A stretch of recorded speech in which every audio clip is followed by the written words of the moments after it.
Hello guys, welcome back to the vlog. Yesterday I did a bunch of canning, but I had to film it on my other camera. Truth be told, I'm using tablets to film and the other tablet just isn't as good. Fortunately, today I went back out, reduced meat shopping, and guess what? I got an even better haul than yesterday. So yesterday I did a bunch of beef and pork, and let me show you how that turned out.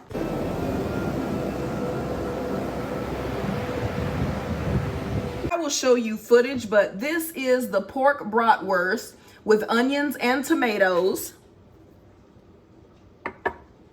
And this is steak, onion, and tomato. I believe the pork also had some onion in it.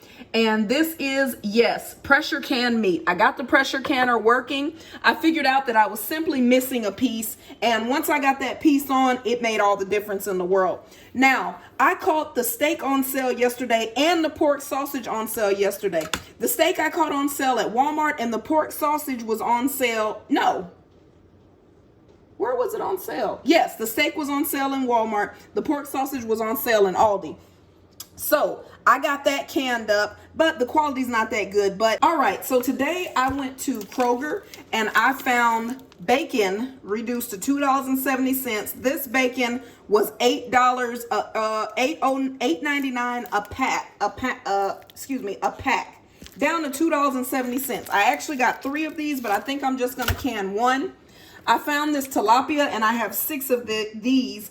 This tilapia was, I think it was like $5.99 or something like that. It's reduced down to $2.75 a pack. And look at this pollo asado. Yes, street tacos, here we come. Our fall is gonna be delicious. This was reduced down to $4.32 and these packs I believe were $8.99 as well. So I spent, with everything I bought 6 of these, 3 of these, 4 of these, and it was just under $40. It was like 36 bucks or something. What I'm gonna do today is I am going to raw pack these and pressure can them. And I'm gonna show you step by step how I do it, and I'll show you the book that I use to get there. It's actually just the book that came with the pressure canner. This is the pressure canner I have, and I'll leave that linked for your convenience below. It's linked to Amazon, and it is an affiliate link, so I do get a small portion of any purchases made. It doesn't cost you anything. It's just Amazon giving me a kick for putting a product on here. But I only put on here what I actually use and what I actually love. I love this pressure canner. I find I don't use the recipes, but I use the times for processing in here. And today, with processing the chicken, we're going to process it at 11 pounds of pressure for 75 minutes, as well as the bacon. Now, the fish, it has to be processed at 11 pounds of pressure for 100 minutes. So it's going to go second with the chicken going first. So actually, I need to put this back in the fridge. This recipe also calls for these things to be cut into chunks or strips. So that's what we're going to do right now. My jars are getting hot. We're going to cut them up. We're going to hot pack them, meaning the jars are going to be hot and the meat is going to go into the hot jars. But it's also a raw pack because the meat is raw. I'm not going to cook this meat. I'm not going to braise it. I'm not going to steam it. I'm not going to do anything. I'm not going to saute it. This meat is getting cut up, going into hot jars raw, and then we will start the pressure canning process. Okay guys, I will be using gloves for this simply because it's a lot of hand washing involved, and my hands, I was washing them so much yesterday. So all I'm gonna do, this chicken has already been marinated, which is just spectacular, and I am just going to cut it up. I think I'm going to do strips rather than, well, you know what, it's tacos, we'll do cubes. It's not that difficult. And I should be using a butcher knife, but that's okay. So all I'm doing is cutting this chicken into cubes. Super simple, super quick. Super messy because the sauce is leaking out on me. Oh, it smells so good. I wish you guys could smell it. Wow. I'm going to use the leftover sauce in the bag to top it off. I'm not making these cuts cute or anything. I'm just cutting this chicken up really quick. I need a bigger cutting board.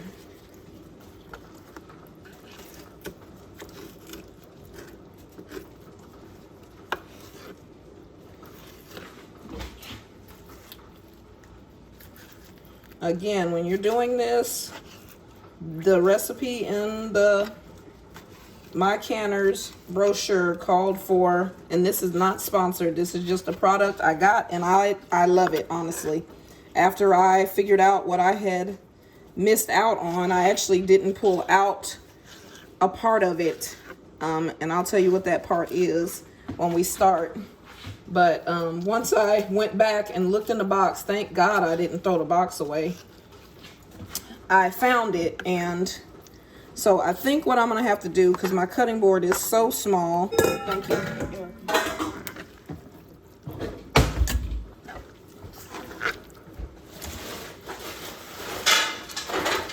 Okay guys, here is an entire 4 packages of meat. I don't know how many pounds that was. Let me see. 5 pounds of pollo asado pre-seasoned chicken. Those are sterile and hot, so I'm gonna get them out.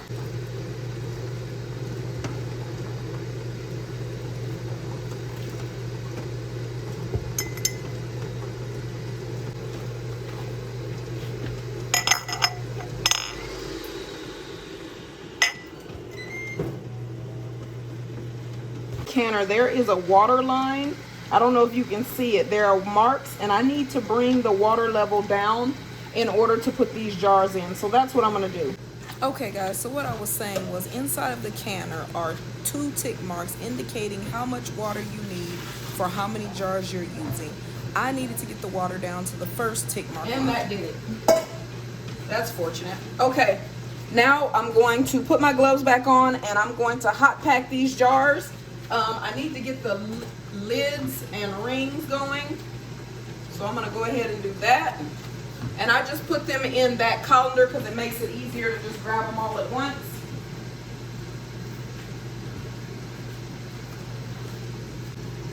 Okay guys, so the raw chicken is going directly into the jars, and I am pushing it down. I'm gonna leave an inch of head space for sure. Chicken's gonna cook down, but you need the head space so that you don't have a failure to seal.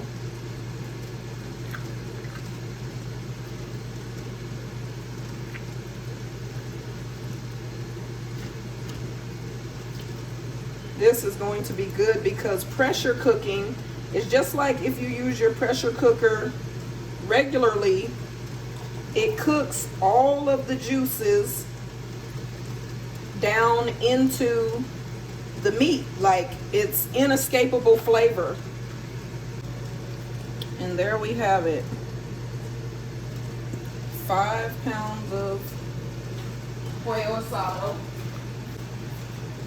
Next is wiping the, well, no, actually, next we better get these rings out.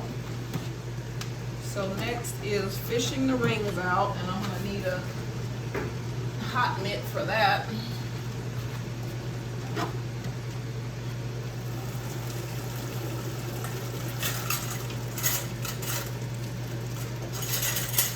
Everything is hot.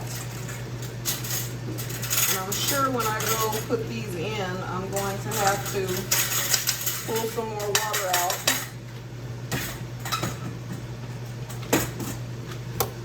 Okay, so the vinegar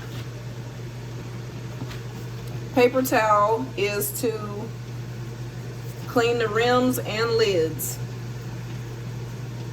I mean, excuse me, just to clean the rims and collars of the jar so that we have a good seal.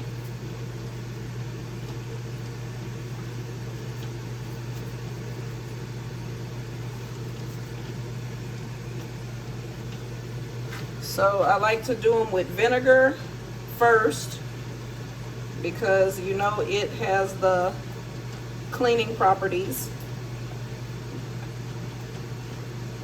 Won't make them sterile, but I believe it makes them think the word is antiseptic. If it's not, then I'll put it on the screen what word I'm trying to think of. I'm glad I had 2 left to use with the pork.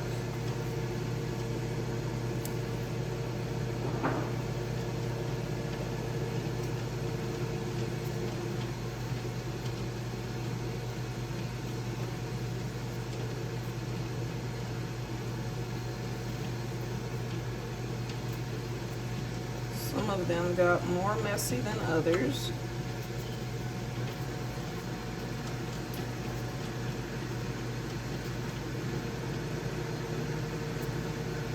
Okay, and finally, I come back with dry paper towels.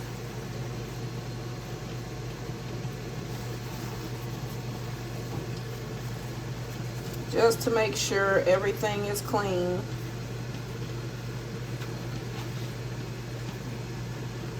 Can't be too careful.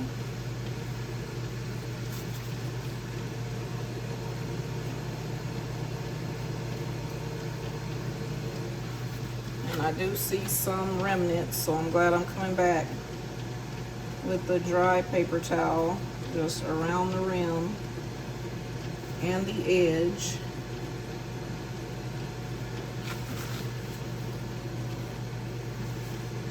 Oh yeah, this jar is dirty.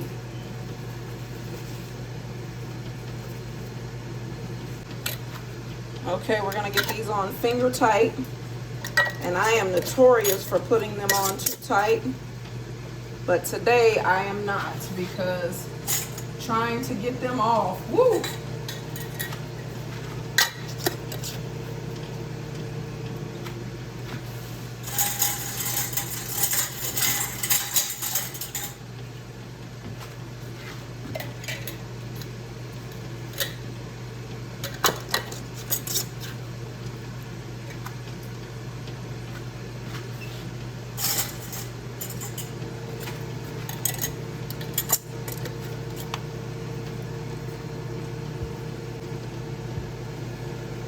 Okay, now we're ready to go in the pressure canner.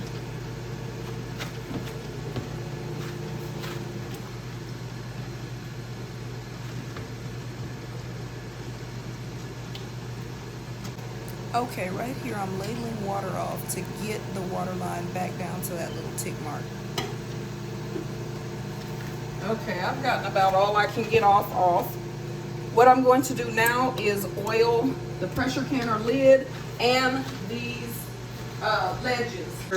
And so we don't want this lid to be difficult when we go to take it off. So you just put a little vegetable oil, that's olive oil I'm using,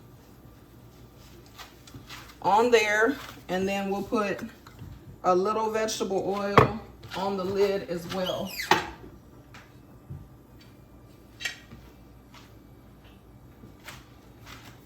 Also gonna put vegetable oil on the ring, the sealing ring, just so everything comes off easily. Can you pick so now I'm just gonna line up this notch with the notch that's on this pot, locking this pressure canner closed. Okay? It's already trying to say it has pressure. I'm gonna turn the fire on high and build the pressure up and push the air out of the pressure canner, and the air will come out of this valve. Okay, so the part of the pressure canner that I was missing before was the pressure regulator. And this is just a little bell-shaped cap that goes on the vent pipe, and that causes the pressure to build up in the pressure canner. We leave this on throughout the pressure process after we have expelled the air through the vent pipe, and I will show you what that looks like when it begins. All right, guys, excuse my clothes, but I went walking this morning. I don't know if you're kind of like me and you were a bit apprehensive about pressure cooking. Maybe you clicked on this video because you want to learn more about pressure cooking. I am not an expert. I am not an expert. This is literally my second batch of meat that I am pressure cooking. I am going to link the video of the woman that inspired me to begin pressure cooking. and it is the Becoming a Farm Girl channel. So go check her out because she does more extensive things than I do in regards to pressure cooking and in regards to shopping, thrifty shopping, where you can go, I call it thrifty, but thriftily shopping, where you're going and you're looking for meat that has been reduced and marked down. There's nothing wrong with this meat. They just need to keep the new stuff coming in. Sometimes they get in too much, and so they'll get it in and just immediately mark it down because they don't have the case space.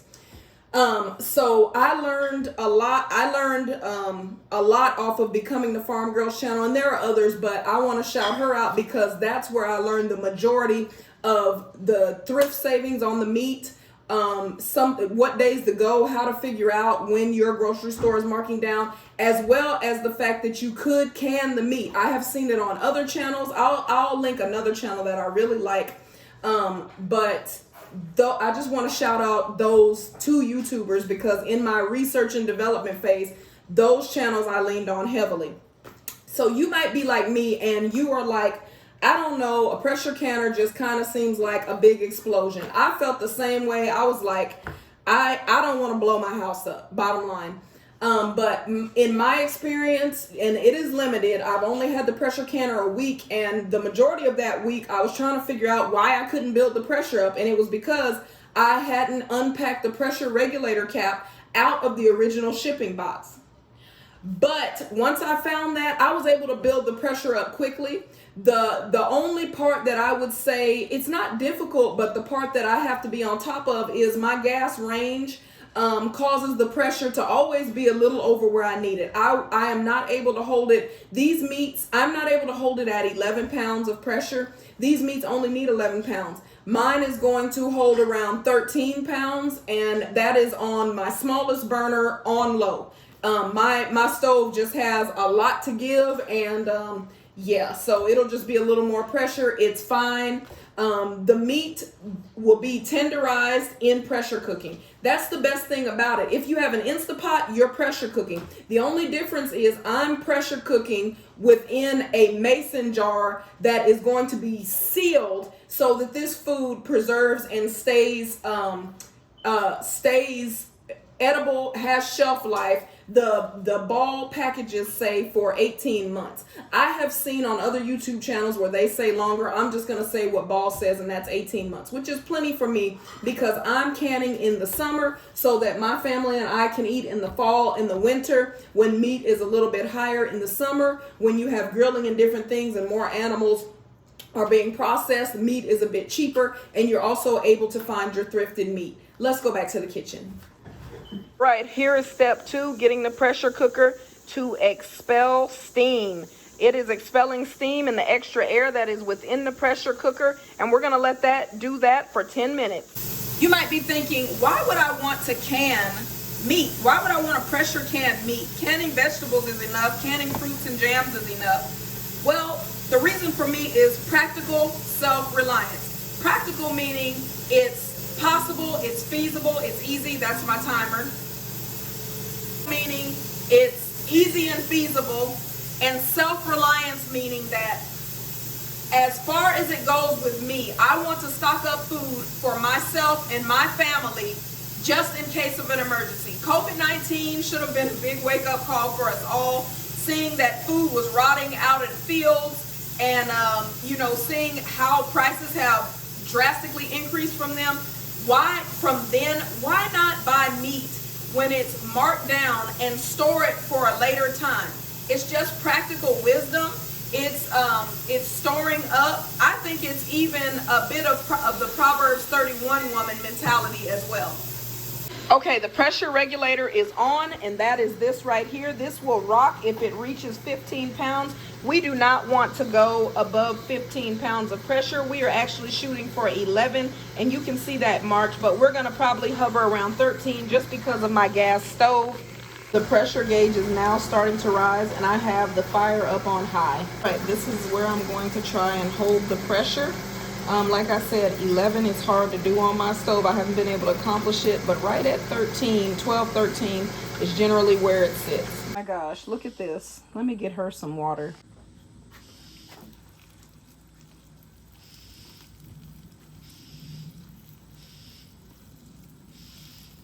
Hey guys, you can see what we did yesterday evening. It's gonna rain today, so that'll be a big test to see if moving both of these up here will cut down my workload. But also, you'll notice the lack of trees at my 12 o'clock position. Unfortunately, my neighbors did some tree work, and that's their right to do, but it drastically removed the privacy I have. So we'll be doing a project to restore the privacy. Hey guys, I don't know if you can see them, but I have a couple of failed jars, which is not good. Hopefully not more than 2. Let's get them out and take a look.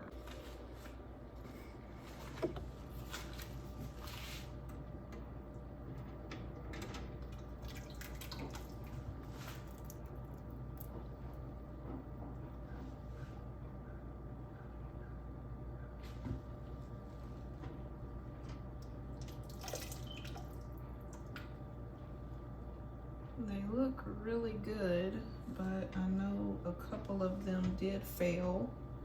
Ah! Well, that one just sealed on me, but it is failed, and I'll show you why, because it dented. And I think that's just me putting them on too tight.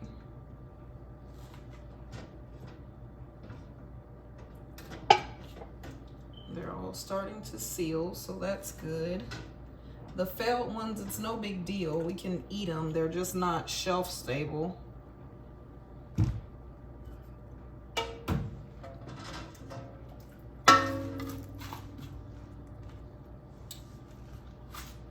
So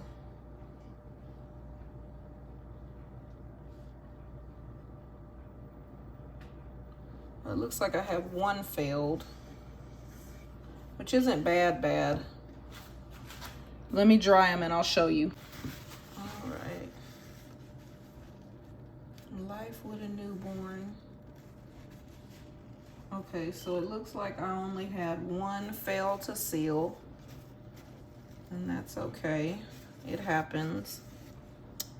The rest look like they are good. Okay, so this one actually is dented also, so I'm not gonna use that one. That's a definite fail. That's smooth, that's smooth. Okay, so I had 2 fail to seal. All right, so when you look at them, yeah, you can see it. You see the wave right there, and this one you can definitely see. And that's probably because I put the ring on too tight and the air just couldn't escape. The rest are good. So it's okay. That just means these 2 will be dinner tonight. No big deal. It's still bubbling in there. It's still hot. So this pollo asado has pressure cooked in its own juices. Thank you all for joining me today, Pressure Canning. I hope this inspires you to give pressure canning a try. Please like and subscribe. The Lord bless and keep you, make his face shine upon you, and give you peace.